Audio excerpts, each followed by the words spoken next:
services in Pakistan are expected to remain low until early October as the Pakistan Telecommunication Authority works to repair a faulty submarine cable. Users have faced significant declines in internet speeds affecting both mobile data and broadband. While the PTA attributes the slowdown to issues with two submarine cables, some speculate that increased use of VPNs and government monitoring might be contributing factors. This slowdown has triggered concerns about economic losses, with estimates suggesting a potential annual impact of 12 billion rupees on the telecom sector. In a positive shift, global rating agency Moody's has upgraded Pakistan's local and foreign currency issuer and senior unsecured debt ratings from Caa3 to Caa2, citing improved macroeconomic conditions and a moderately better government liquidity and external position.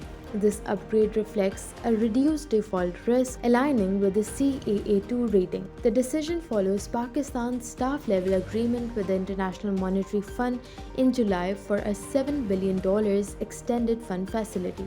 Moody's noted that Pakistan's foreign reserves have doubled since June 2023, though they remain below the levels needed to meet external financing requirements. In Balochistan, security forces are on high alert following deadly militant attacks that killed at least 35 civilians and 14 security personnel. Militants targeted a highway, a hotel, and a key railway bridge, leading to significant casualties and disruption. Authorities discovered 3 more bodies in Nasirabad and transported 6 militant bodies to Quetta for identification.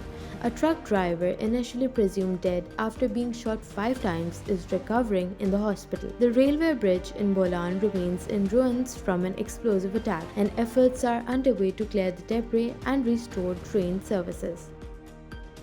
In Gaza, the UNRWA is urgently calling for a humanitarian pause to launch a crucial polio vaccination campaign. UNRWA spokeswoman Louise Waterridge stressed the urgent need for a ceasefire, noting that vaccinating children under continuous bombardment is impossible. Without a halt in violence, the vaccination drive cannot proceed effectively, as children are fleeing and remain unprotected from the virus. Meanwhile, Israeli forces have intensified their operations in Gaza, pushing tanks into central Khan Yunis and conducting widespread strikes across the enclave. These actions have led to significant casualties, with at least 34 Palestinians killed.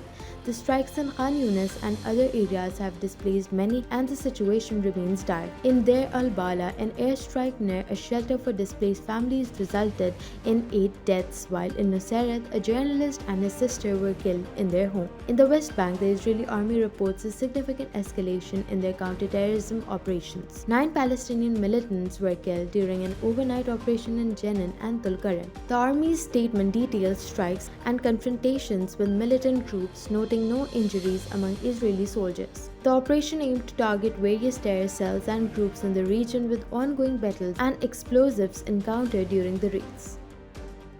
Democratic U.S. presidential candidate Kamala Harris and her running mate Tim Walz will campaign together in Georgia on Wednesday, a pivotal state that Democrats narrowly won in 2020. Harris, who became the party's candidate last month, aims to energize black voters who represent about 1/3 of Georgia's electorate. The campaign will feature a bus tour through southern Georgia, focusing on areas with significant black populations. Harris, boosted by over $500 million in donations, has narrowed the gap with Republican candidate Donald Trump in recent polls. The latest figures show Harris trailing Trump by just 0.6 percentage points in Georgia. Harris will address economic issues and abortion rights during her visit, culminating in a rally in Savannah on Thursday. This is Harris's second trip to Georgia as the Democratic candidate.